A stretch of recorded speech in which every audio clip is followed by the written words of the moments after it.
improve sustainability in construction sites, organized by ICA Student Chapter, Indian Concrete Institute Student Chapter, RURNJC College of Engineering, with help of IGS Guntur Chapter. So let me tell a little about ICA Student Chapter. ICA Student Chapter was started in June 2019 with the motto for contributing to the development of concrete and knowledge sharing.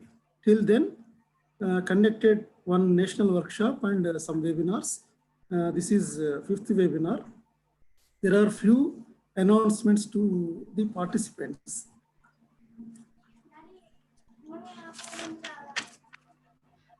So those are, please mute your audio and video, and do not shoot your questions during the session. Any problem, if you encounter, chat with the host only, that is with me.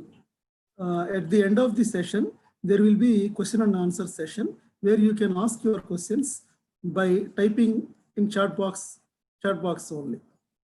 Okay, right? And during question answer session, I will share feedback form link. Please fill it.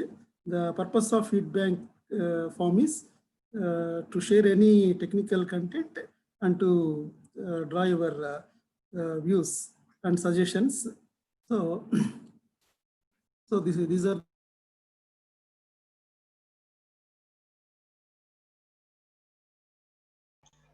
Dear Sai Krishna Sai,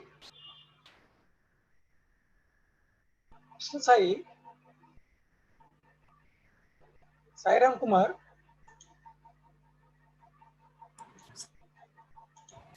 Sairam Kumar. Sir, I'm here. I can hear your voice, sir. Biodata, Sai is not responding. Sir. Okay, sir. Okay, sir.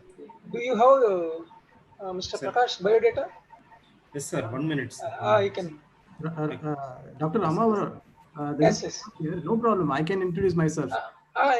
Mr. Sairam Kumar, he is going to introduce, sir.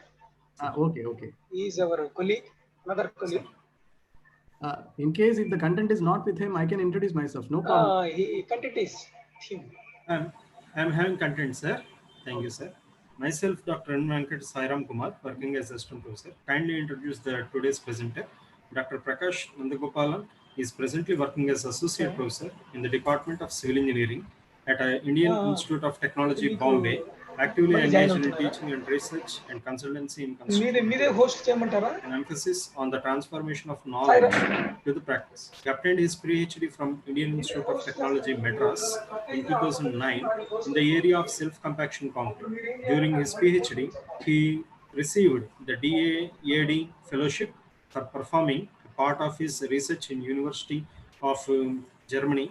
After his PhD, he worked as senior project officer in various R&D projects at IIT Madras. Later, he joined as assistant professor at NIT Calicut and worked till June 2011.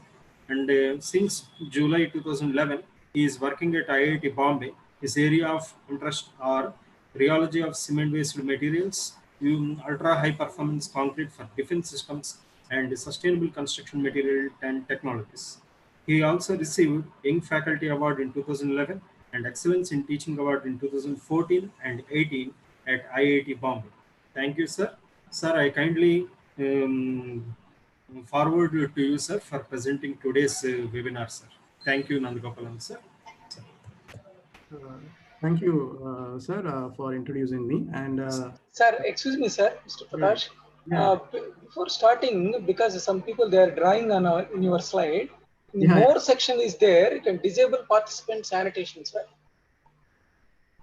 If you keep your mouse nearer to your screen share, you will get a bar.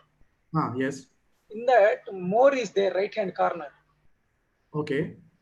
Click that. In that, disable participants annotation. Yeah. Okay. Okay, fine. And one more thing is adjacent to that more, the annotate is there. Yeah. In the annotate, click the spotlight. Okay. In the spotlight, you can use a left-hand one. Okay. That will become a mouse pointer. It is easy to see the participants. So I think, can you see now? Now yes, sir. So, this will become mouse pointer, easy for the participants. Okay, sir. Okay, fine. And now it is disappearing. You have taken second one. Take first left hand one. Okay, sir. And annotate. Now it is okay. Hello, sir. It is Hello, sir. disappearing. Wait, Sai. Okay, sir. It is disappearing. Now it is okay, sir. Okay, so is my screen is clear because when Clear. Screen is clear. Okay, sir. Go ahead. Thank you. Hello, sir. Ah, Sir, let me read there is a, Already it is over. Sairam Kumar introduced. Sairam Kumar introduced. Sir. Introduced. Okay. Okay. okay, good. Thanks to Mr. Shai, and a special thanks to Dr. Ramarao of RBR and JC College of Engineering and ICA student chapter for. Let me switch on my video so that at least people can see me. Okay, so I'm Prakash, and thanks for the introduction, and thanks to RBR and JC College of Engineering and ICA student chapter for giving me this opportunity for delivering this lecture. The main reason for delivering is to make sure that at this particular time, if I could be of any use in terms of engaging the engineers and the students for 1 hour, I feel that's a contribution. So that's my first essence. Second is the things which we are going to discuss is of two aspects. One is for people who may not be aware of what I'm discussing. It will be more of orientation, especially for some of the students. And many of you who are attending, maybe engineers, practicing engineers, construction people, associated people, possibly for them it will be a refresher course. So I would see this presentation as a kind of orientation come refresher lecture in terms of sustainability at construction sites. Let me go into the presentation.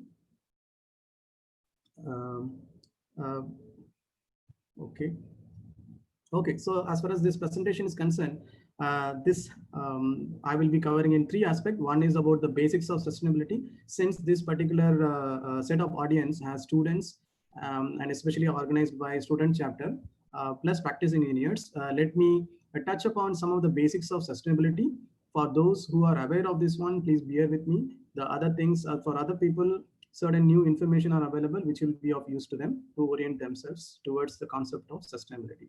Second aspect is some aspects which are being practiced at sites, and what are the things that we have to adopt or possibly can be adopted to enable the system to be more sustainable at the construction site perspective. So having said all these things, am I doing something sustainable at IIT Bombay? Because it should not be only talk alone. We have to perform, we have to do things.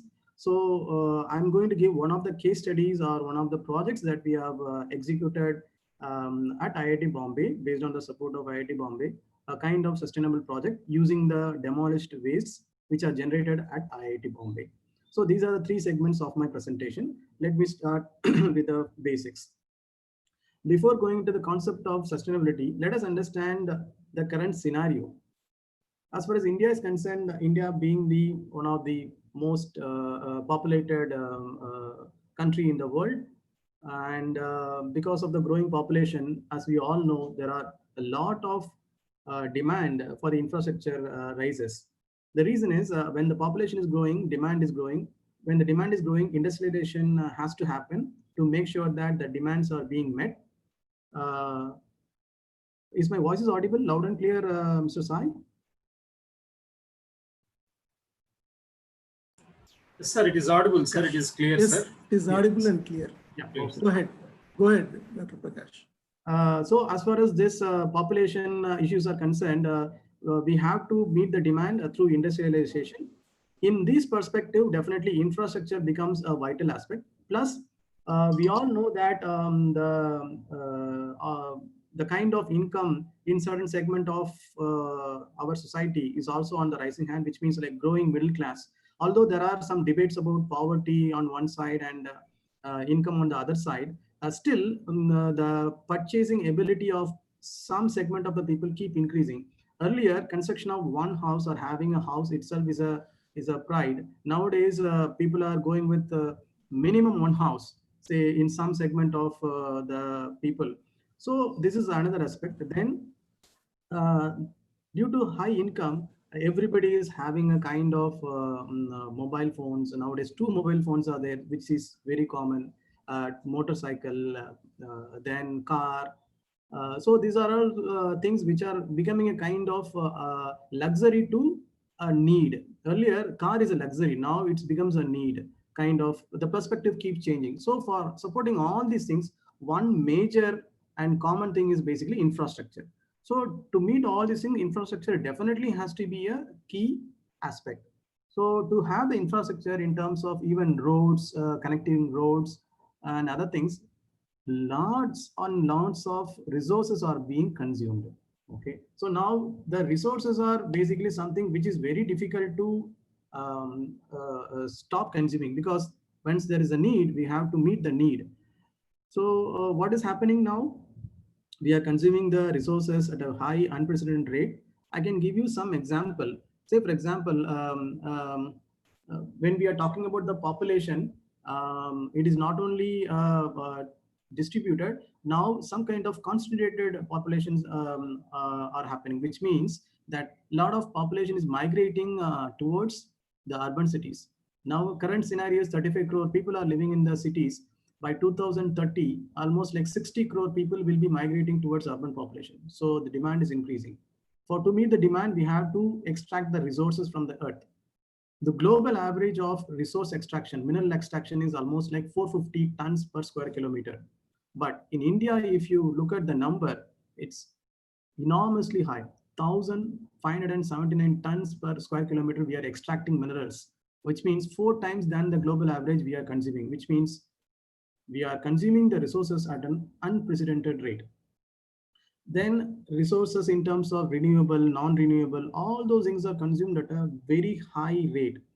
If this is happening, it will be a kind of not a good sign for sustaining very good life in Earth. So what is the way forward? So that is all about this presentation. We are going to discuss about that sustainability, and then we will move on to construction, sustainability in construction sites. Now, this word sustainability is being discussed extensively for the last 30, 40 years, and I don't need to give a new introduction or definition of this one. But I can give my own perspective and understanding about sustainability. If you take Earth, because we are talking sustainability of Earth. So if you take Earth, Earth is basically a sustainable system. If you take any process in the natural process in the Earth, every system, every process is sustainable. Only when human intervention happens, then that particular cycle gets broken or the chain gets broken. Now, once it happens, there will be something which is generated. And if that particular generation of a byproduct, which is not possible to consume or which is not possible to be utilized, then it becomes a waste. So if that waste is accumulating, then it is not desirable environment. So this is the first way breaking the chain.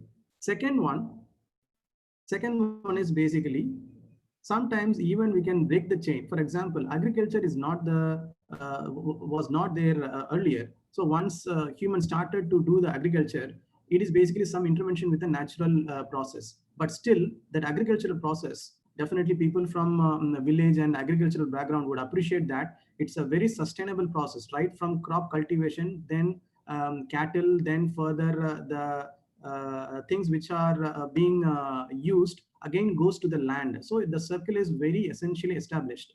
Okay, so these kinds of sustainable process can be definitely adopted.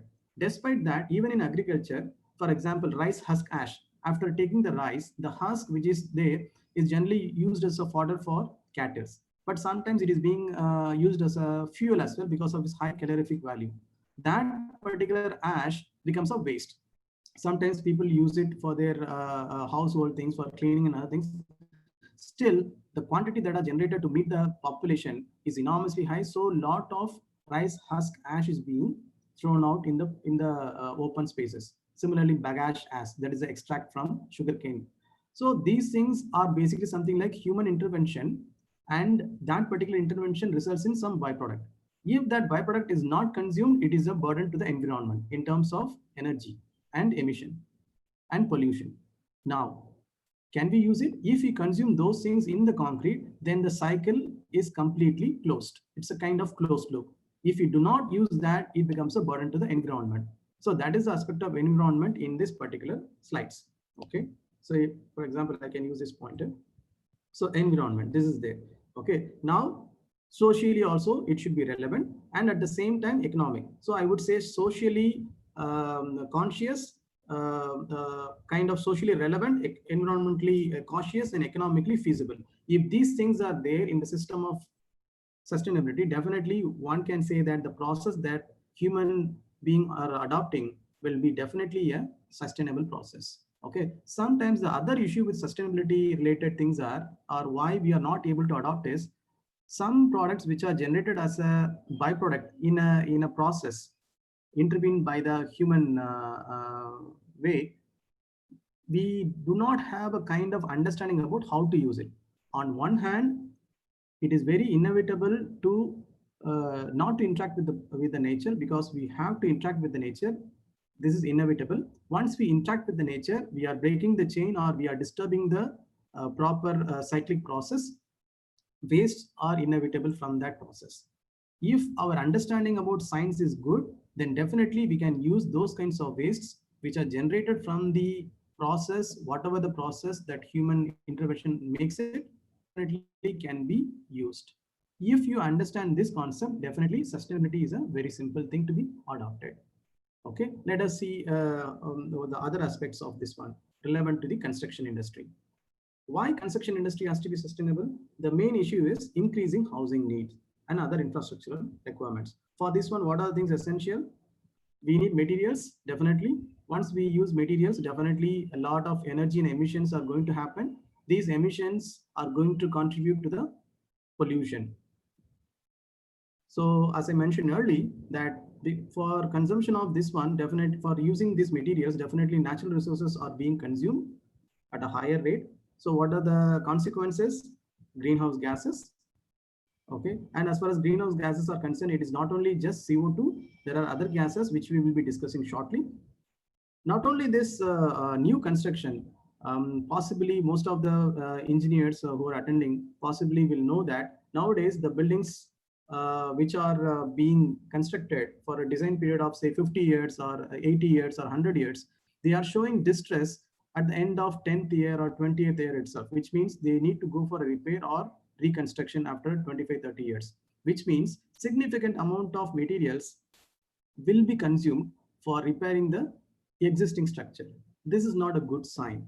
This could be because of use of substandard materials and lack of good workmanship and lack of design as well. Due to this one, what happens? A lot of waste that gets accumulated, and these wastes not only is a burden to the environment, due to this process, the energy consumption will also be on a higher side.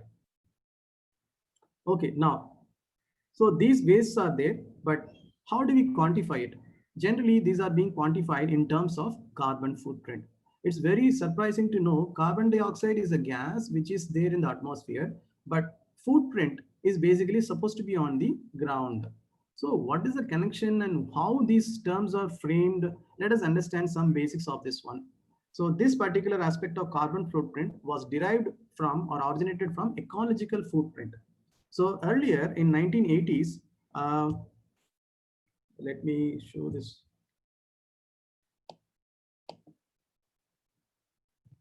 Just hold on for a moment. Let me, yeah.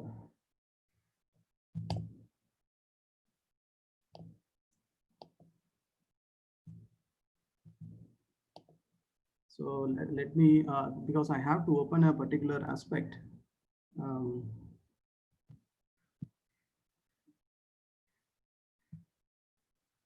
Yeah, okay. So as I mentioned earlier, this ecological footprint, earlier people quantified the effect of or the kind of system which is basically for the need of the person. How do we quantify? Okay, this quantification came as a system from the ecological perspective. For example, let me put it this way so that understanding will be proper.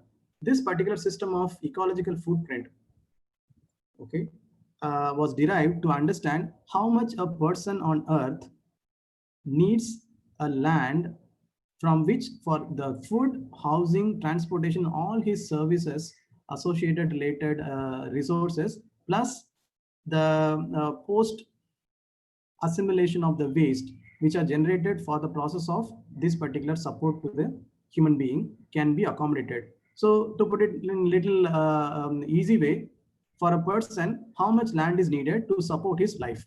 Okay, so if you look at United States, each person in United States in 1990s, they need almost like 12.2 acres to support his life, which means in the 12.2 acres, for the food that he requires for his whole life can be generated. Then if he needs a kind of say a scooter or a vehicle, the minerals and the associated components can be taken from this land to support his whole life, including the assimilation of waste.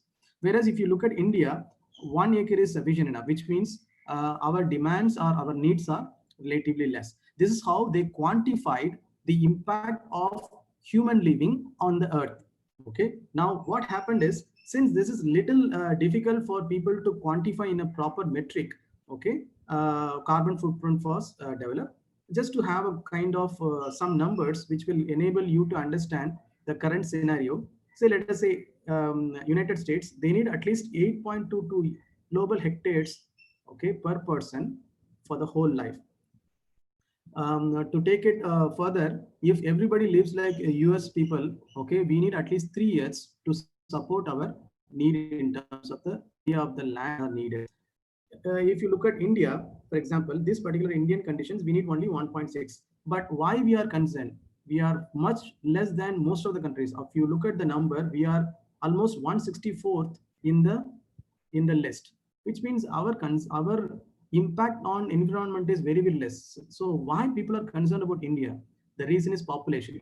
Although our requirement for ecological footprint is only 1.16, but the problem is because of the population, if you multiply the population, the global impact created from a country perspective is enormous. That is why the countries are concerned, other countries are concerned about India's impact.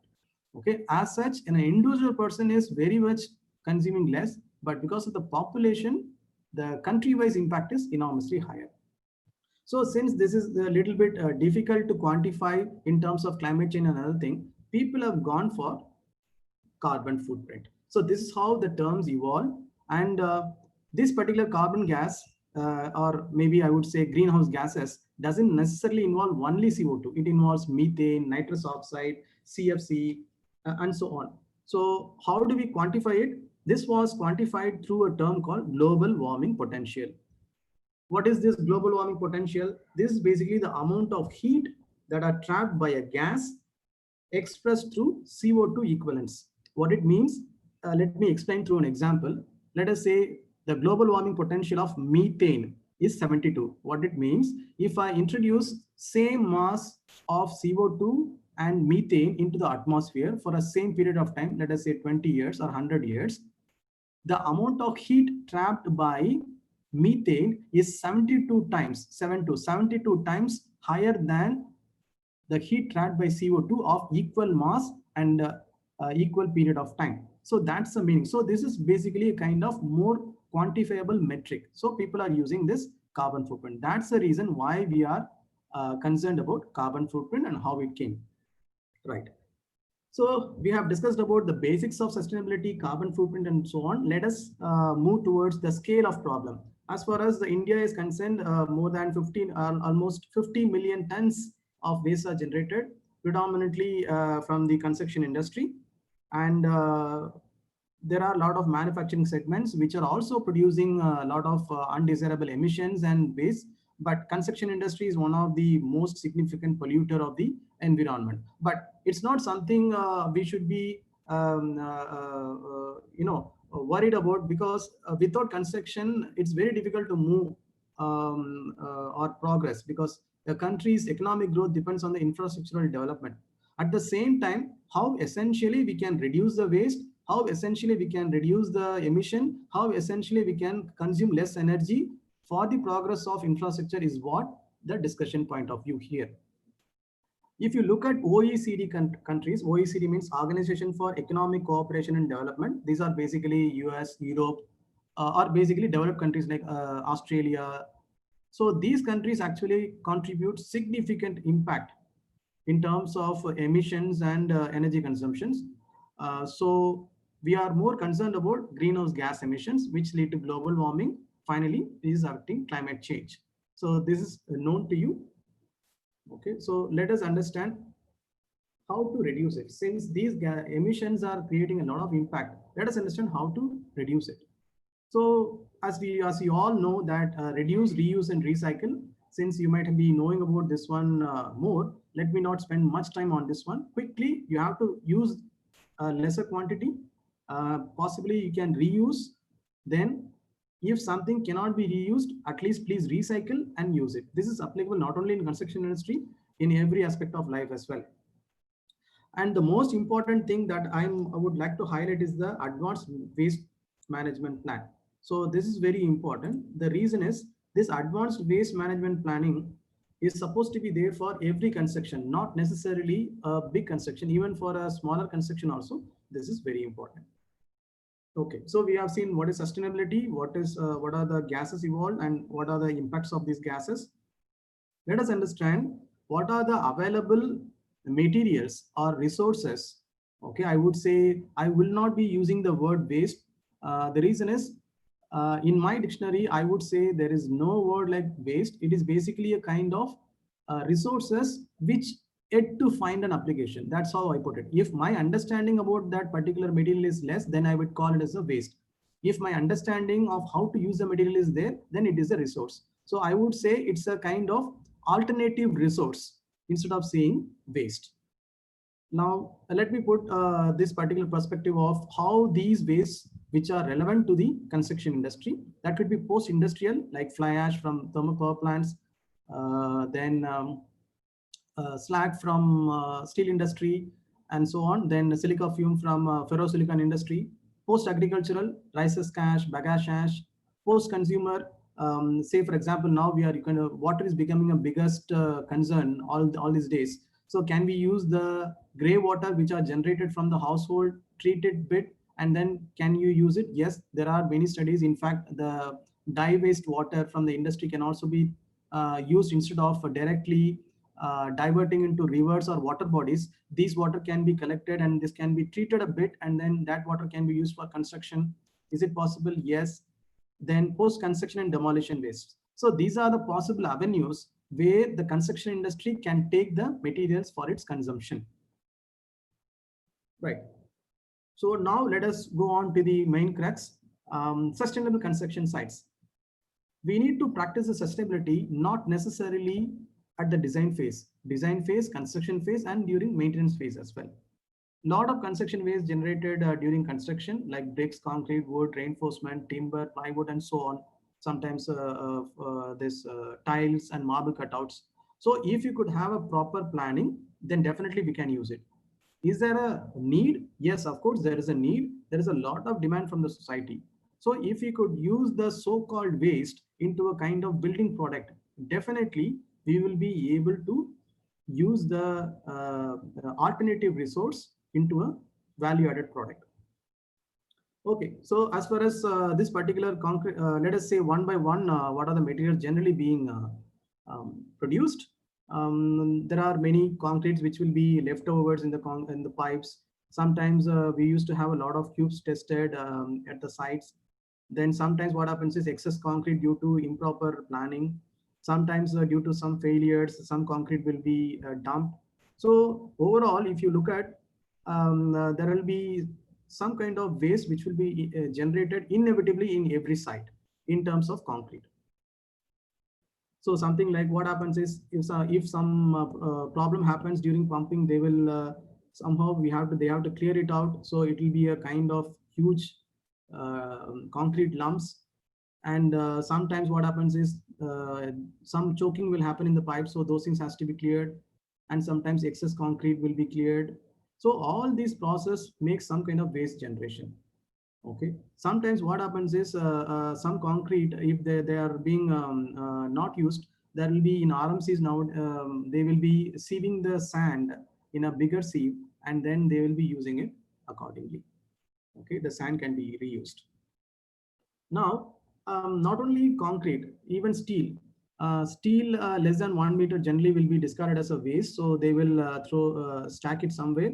Generally, what happens is, although this has a kind of value, scrap value, that this can be reused, this is being reused, the scrap thing, but because of poor management, some of these things are not consumed to the fullest extent. Although this is being taken in terms of good perspective in terms of reuse, but many times due to poor management, this is also being not used to the fullest potential. Say, for example, if you look at these things, if they are stacking properly, then there are higher chances that this can be reused. But because of poor management, we are not able to reuse it properly.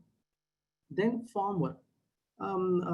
We all know that the structural elements are of different dimensions. So definitely there will be some wastage from the plywood based formwork. Here I'm not talking about Maiwan or other type of aluminum based formworks. I'm talking mainly about the plywood based formworks. Their life depends on the way, the kind of material that they are using and the kind of construction practice adopted by the team. If they are handling rough or improperly, then the repetition will go off. So what happens is, after that, this will be thrown like this, and this becomes a huge waste, which is having a lot of potential. This may not be useful for use as a formwork, but this can definitely be used for some other purposes. Then bricks. Obviously, burnt clay bricks are being still used, although in rural areas or although in urban areas, the migration is happening towards AAC blocks. Because of the AAC blocks, the use of burnt clay bricks are getting reduced, but still autoclaved aerated concrete blocks are being the preferred one in urban areas because of its less weight and other insulation capacities. Now, as far as the burnt clay bricks are concerned, sometimes we will not be able to get a good quality bricks, and during construction there will be a lot of wastages.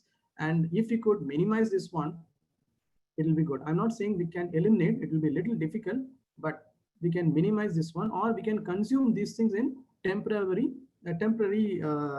works, like a small partition and other things, we can still use it. And then some other things which are being used, thrown as waste, is basically some PVC pipes and other burlaps and so on.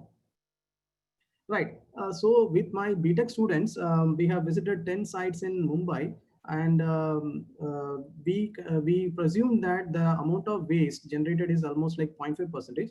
This doesn't have any kind of documentation. This is basically based on the discussion with the site engineers. Possibly this number may not be accurate, but for the calculation perspective and to have some kind of understanding about how much materials that are generated, it is preferable to have this particular system for discussion purposes only. So the disclaimer here is, this is not a precisely measured quantity of materials which are wasted in 10 different sites of Mumbai, but it's a kind of assumed value based on the discussions with the site engineers. So if you see almost 0.5% of concrete wasted in every site, we are almost will be wasting 170 meter cube of concrete.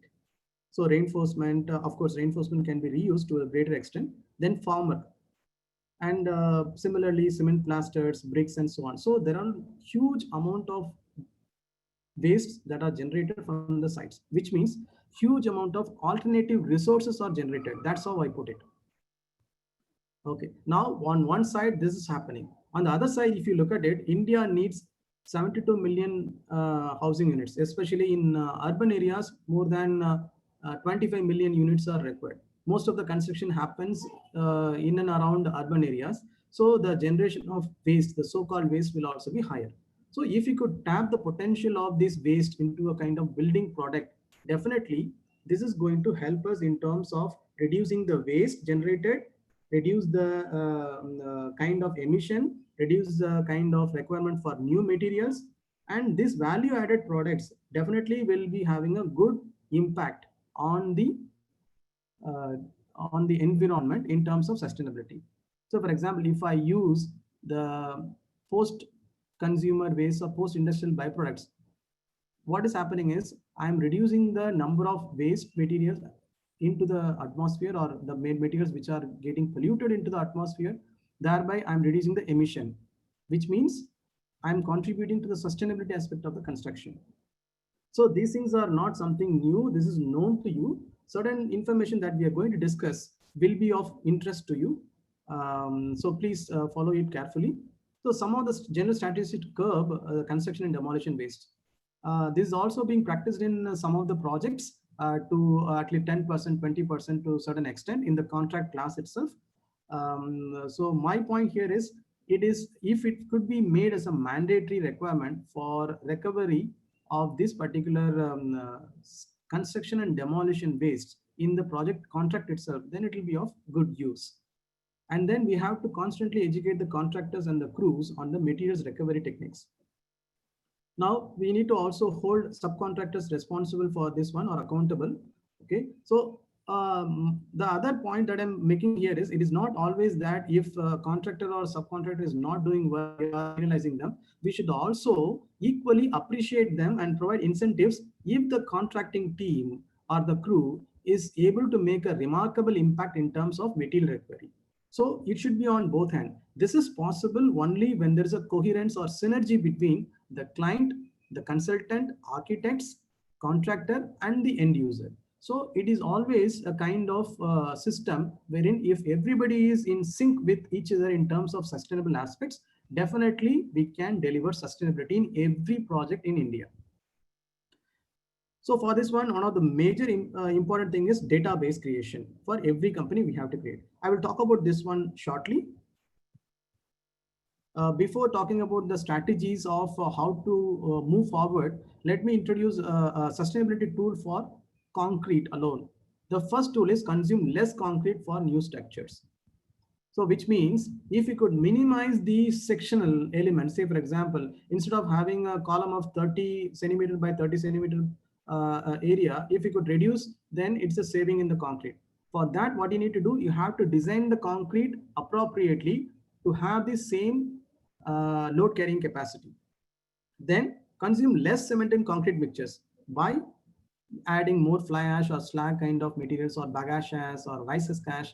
These kinds of the so-called alternative resources, if it is getting consumed, the environmental burden will be reduced, the cost of this particular concrete will be reduced, plus this particular concrete will be performing better in terms of durability, which means a building which is designed and constructed for 60 years will live its fullest life without any service required in between.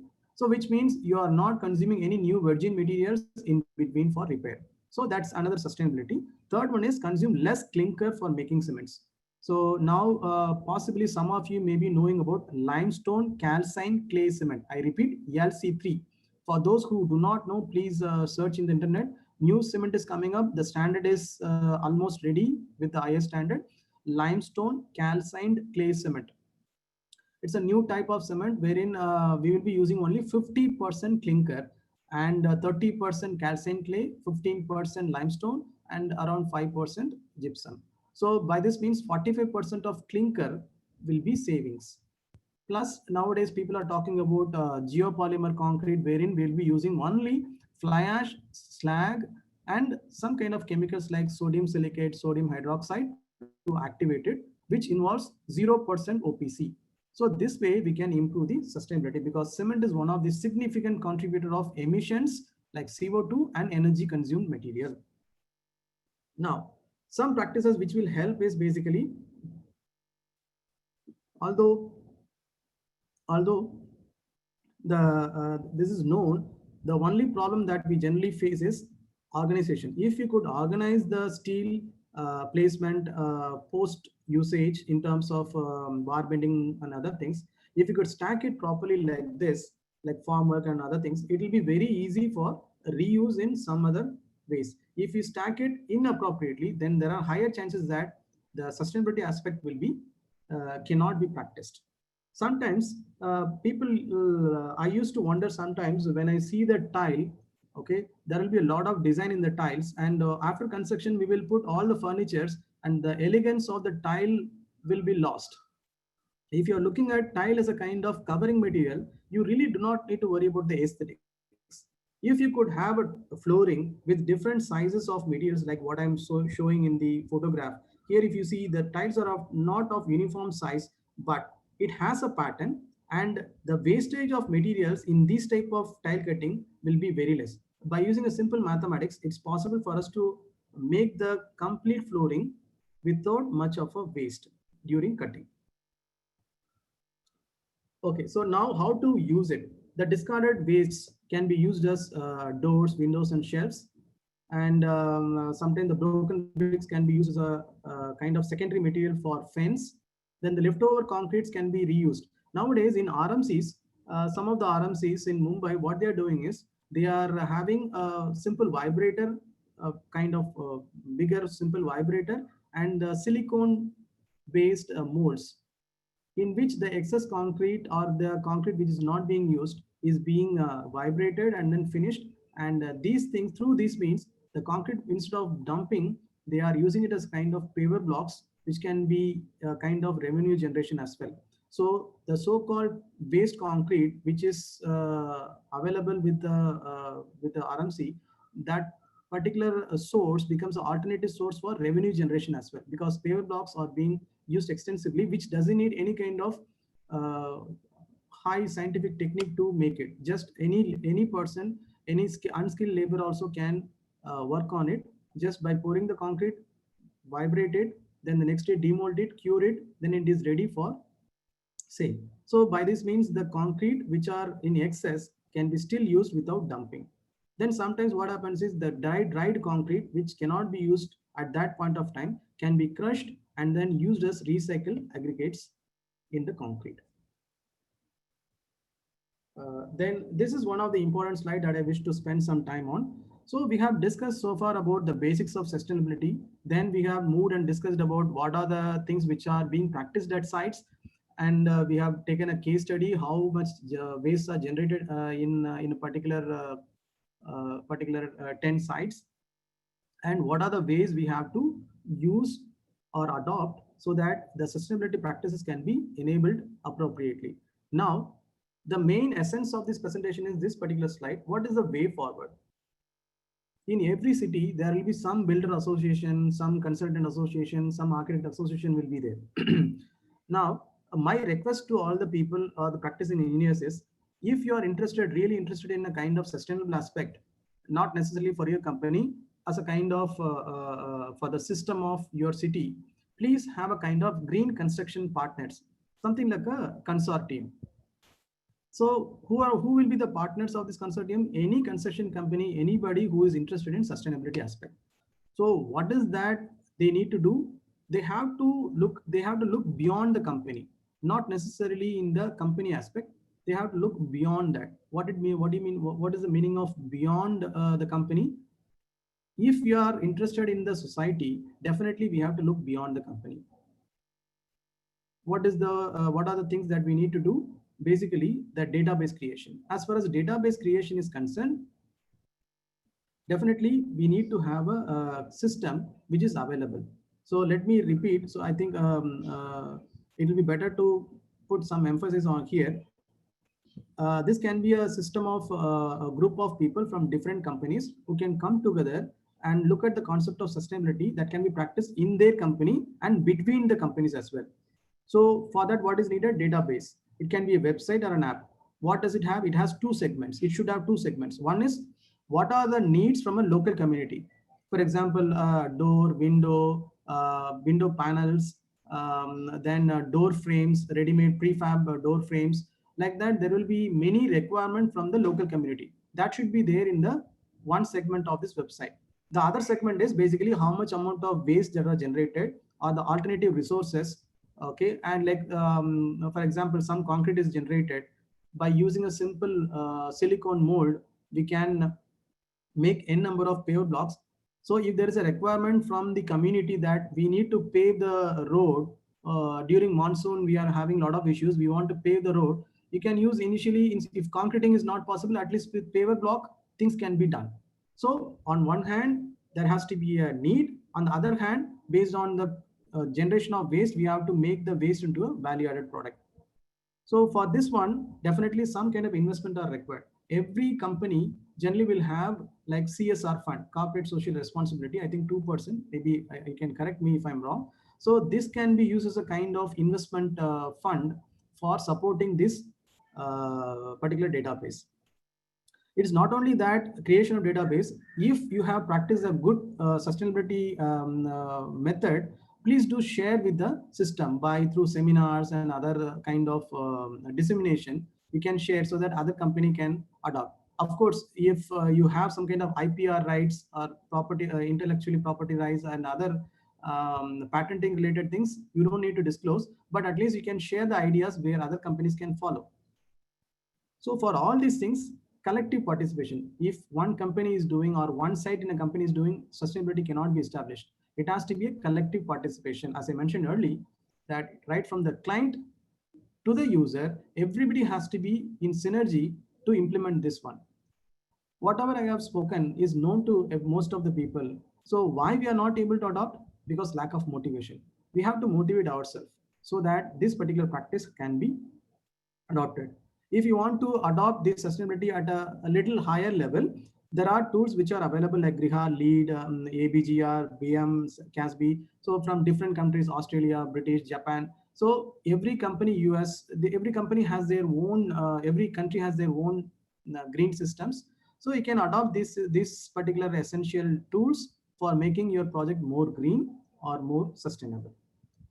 Okay, so far we have discussed about what is sustainability and how sustainability is being practiced at sites and how to improve that and what is the way forward. Now let me share the kind of scenario, one of the projects that we have developed or adopted at IIT Bombay, because I can talk about that. Unless otherwise I practice, there is no point in talking.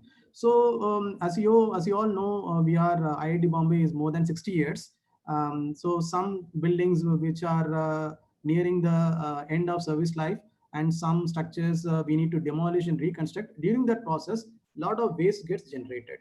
Okay, and then cubes waste and other things get generated. And you all know that many of the buildings will go for refurbishing and repair. Okay, so all those things generate some waste. Can we use that waste into a useful way? That's what the attempt that we have made. You all know that recycle aggregate concrete. The aggregates which are generated from demolished concrete is called as recycled concrete aggregates. If you use that recycled concrete aggregates in concrete, then that concrete is referred as recycled aggregate concrete. So this is what the difference is. And in recycled aggregates, there is a terminology which is used in IS 383. I will refer it properly. Recycled aggregates is not the same as recycled concrete aggregates. Recycled concrete aggregates has aggregates which are generated only from the concrete, demolished concrete. Whereas on the other hand, this particular recycled aggregate involves concrete, tile waste, brick waste, and so on, stone waste. So everything put together collectively, it is referred as recycled aggregate. And recycled concrete aggregate is aggregates which are generated only from concrete by crushing. Okay, so what we have done, we have taken the chunks which are demolished and we use a simple crusher, and based on the crusher, we have isolated coarse aggregates and fine aggregates from the concretes. Okay, so in IS 383 recently, they have included the use of this recycled concrete aggregates to a maximum of 100%, in lean concrete for grades of concrete less than M15. And for reinforced concrete also, you can go up to maximum of, so not in this one, up to a grade of M25, you can go up to 20%. Okay, so this kinds of allowance is there. So people can, the practicing engineers or the design people, consultants, you can think of using the so-called demolition wastes into the system, at least to a reasonable extent. Okay, right. So we have adopted this one. Based on this one, what we have done is, we don't want to employ high skills or equipments to make it, because then it becomes sometimes the acceptance level will be less. So we want to make sure that it should be made by a simple mason in a general way that they are adopting. So we want to evaluate that. Here we have used a little bit of mixed waste to understand whether it is giving a reasonable strength. So after mixing, by using a simple former, we can make these tiles.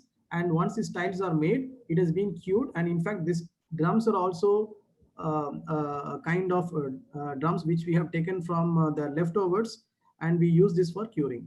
One important thing you can notice here is, if you look at the tiles, you can see some kind of coloring, which is basically some coloring material redox we have used. And you can see some kind of pattern. This pattern is basically giving an aesthetic appeal. Plus, you know, Mumbai is having a lot of 3 months of monsoon, so it will be slippery. So to make sure that there has to be a grip, we have used this particular design, which will serve as a kind of aesthetic appeal plus a grip for walking or parking.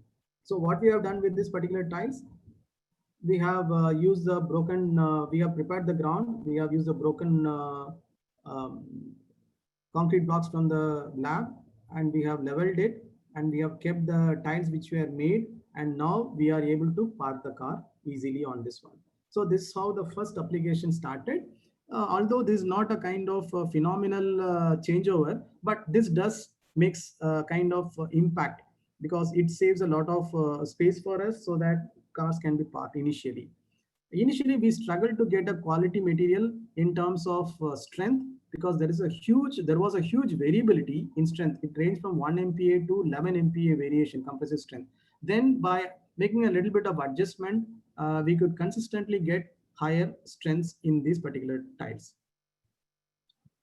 Then what we have done is, on seeing this one, our students were happy, and then they said, we need to have some kind of flooring for our dhaba. Okay, then we have done those kinds of things. Now using this particular system in this process, now this being used as a kind of dhaba for students, wherein they can chit chat and then spend the time there. And next, what we have done is, we have in fact selected the tiles which are taken, and then we have made these particular tiles from this level to this one, and then compacting by using a simple mason, we have able to make it to the level where it is properly finished, and people are using it extensively. This was done like 6 years back. Still it is serving without any issues. So then we have moved on to tree guards, and then some places where there is a depression, we have made this platform walkways.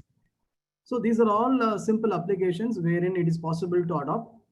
Then we thought, why not a construction of a house or a kind of room? So then what we have done is, we have used the same bricks and blocks, and finally we have constructed one particular building, single-storied building, using the blocks which are generated from this recycled concrete aggregates and recycled aggregates as well. And then this is being used as a kind of office for the contractors at IIT Bombay. So this is completely made of recycled concrete aggregate.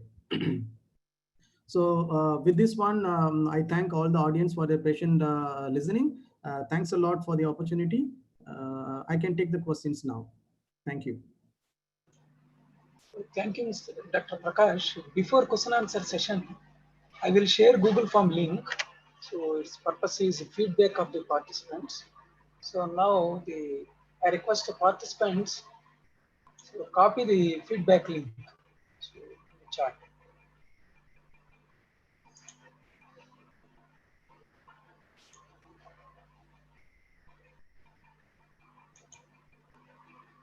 Hello, sir. Anybody want to ask questions? You can first I will share the right, sir. Google Form. After that, they will ask questions. Okay, sir.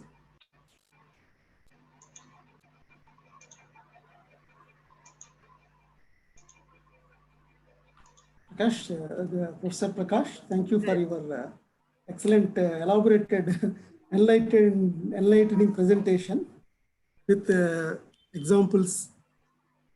What the work you have done in IIT Mumbai. Okay. Thank you, Prakash. Thank you very much. Yeah. So, any questions, audience now? So please send your questions through chat. Now, Dr. Prakash, please observe the questions in the chat box. Chat box. Okay. So now first is from Mr. Akhil Mane. The resource consumption is related to the population. Being secondly highly populated, thus fourth world average of resource consumption is not a surprise. If we normalize based on population, what do you think is the excess consumption rate? So I think, did you, am I audible? Yes, sir. Yes, sir. Audible. Yeah. So, They will send question through chat only. yeah. By observing that, we have to give the answers. Your voice is audible, sir. Go ahead. So the first question is basically on resource consumption. If you normalize based on population, then per capita consumption of the resources is less. But the problem is collectively, when we are representing in an international scenario, so they are looking at the country's contribution. So because of although our per capita consumption is less, because of the population, the cumulative contribution in terms of greenhouse gas emissions and energy consumption is enormously high. That is why people are concerned. So per capita consumption is definitely less, but cumulative consumption as for country is more. So we have to really look at certain ways wherein possibility of reducing should be encountered. Okay, so that's my answer to him. Yeah, I could see only one question. So can you read? I'm not able to see where the other questions are. I'm not having that particular chat enabled. Sir, are you unable to see chat box? Yeah, I'm seeing only participants annotate. And, no, sir. You can stop share. Then only you can able to see his chat. Okay, I will stop share. Stop share. Now Okay. we can observe the chat box. Why Yeah. Srinivas question is there? Yeah. First question I have answered.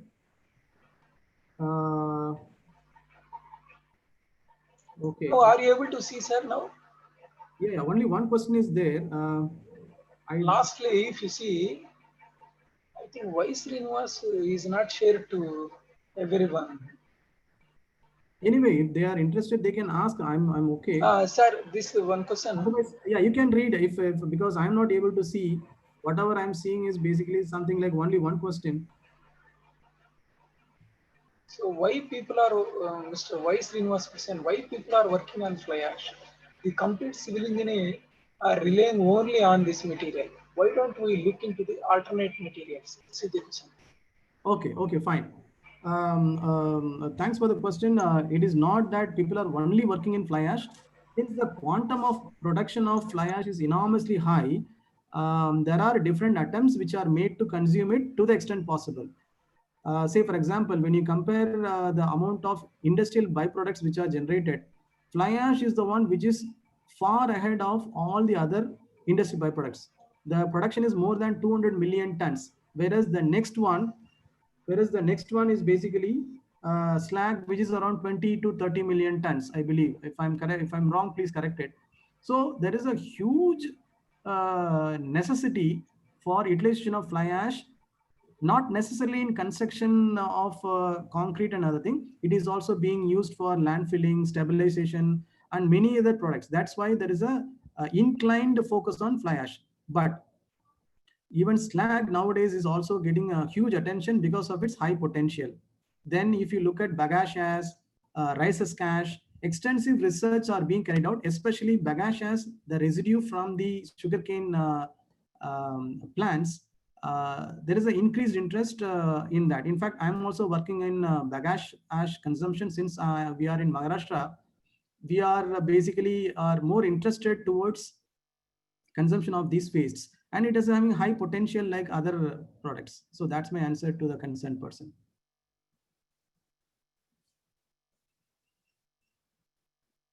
Any other question, Dr. Ramarao?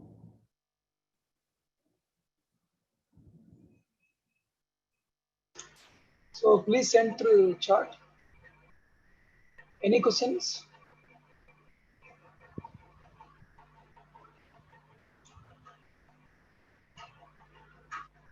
Sir, no more questions. Yeah, no. One person has asked. Okay. What are the barriers in using Yes, yes. geopolymer? Do you think cement industries don't want geopolymer to be used? Mr. Ashwin Raut has asked, the geopolymer usage in other countries has reached the practical level. So, for example, in Australia, geopolymer has been used even for airport construction as well. So the usage is high because of the acceptance level. As far as India is concerned, currently, although our population is high, the needs are high, the mindset and the knowledge dissemination has not reached every person in the every corner of the country. So still geopolymer is a hurdle, not only because of the knowledge lacuna, but also the kind of difficulty in preparation. Okay, and then there is no such standards available. So standard limitation, standard availability, knowledge, plus the difficulty which are generally encountered while making the geopolymer concrete are the hindrance at the moment. But this is not something which is going to be there for ever long. This will be surpassed soon because the industry is in a position to adopt this geopolymer technology. Even if not cement industries, there will be construction companies which can produce this particular geopolymer concrete. And there are a lot of research also going on in India, in IITs and other central government research labs. These are being, maybe in down the line in another 5 to 10 years time, I believe geopolymer will be used as a regular material, I believe. So that's the answer to Mr. Ashwin. Let me go to the next question. How we use the waste reinforcement in construction site? Actually, we cannot use the so-called waste reinforcement directly at the same site because it is being it will be less than 1 meter, and most of the time it will be corroded by the time they just throw it out. This should be sent to the scrap for making into a new steel. That way we can use the second grade steel for some other purposes. Then let me go to the next one. Vishnu Priya asked, sir, you mentioned about limestone calcite cement. Is that type of cement is presently used in India? This is called limestone calcined cement, limestone calcined clay cement, LCC. Okay. So limestone calcined clay cement. This is not being used at the moment, but what you can do is you can write to Professor Shashank Bishnoi of IIT Delhi, and they will connect you to a technology center which is there in New Delhi, and they will be able to send the material if you are interested to pursue your research in this particular material. The IS standard is almost ready in the sense it is in the final stage of publication. Then sir, there is a limit for reinforcement wastage in the site, will not be more than 1%. Is it true? In case, how can we use that reinforced waste? Kushal has asked this question. Definitely there are limitations, but the problem is generally in a site, the people will not disclose if the waste is more than 1%. Okay, so my intention of this presentation is to minimize the waste to the extent possible. So we need to make sure that every labor, every barbender in the site is aware of the importance of less waste in the site. So what we can do is, if you could, for example, this can be done by some incentives to the barbenders that, see, last month you have wasted 1.5%. Now this month, if you reduce the wastage less than 1.5%, that 0.5% money which is being spent on this wastage can be given as an incentive. So if you do this kinds of strategic planning, then possibly the waste can be reduced to a greater extent. The next question by Mr. Prasad. Waste materials must be utilized successfully when municipalities and panchayat along with organizations, including engineering association, please go forward in this way. Okay, fine. It's a comment, I think. And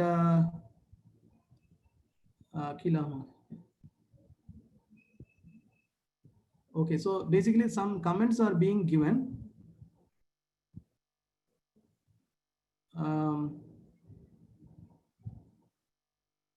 Okay, so if there is any question, somebody can ask by unmuting themselves if it is allowed by the host. There is Because no possibility, sir. They will send through chat only. okay, fine. Okay, So let us wait for a few more minutes. If somebody has any question, let them type. okay, sir. I'm okay. I can wait. Okay, sir. Thank you, sir.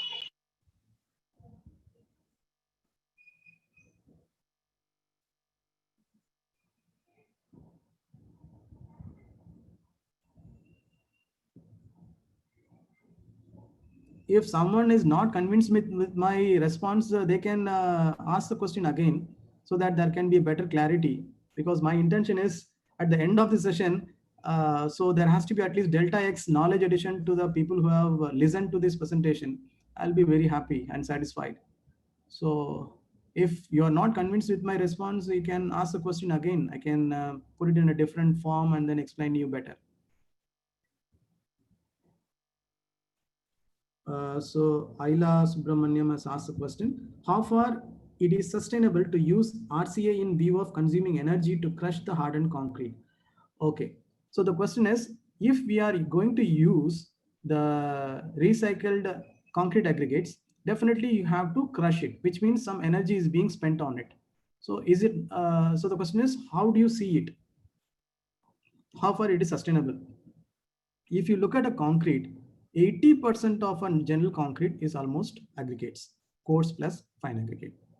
So if you look at the perspective of using new virgin material, which is almost occupying 80% of your concrete, okay, when compared to that, the amount of energy gone in terms of crushing the concrete to aggregates will be much less, and definitely in terms of relative sustainability, the crushing energy will not be a big issue. So that's my response to the question.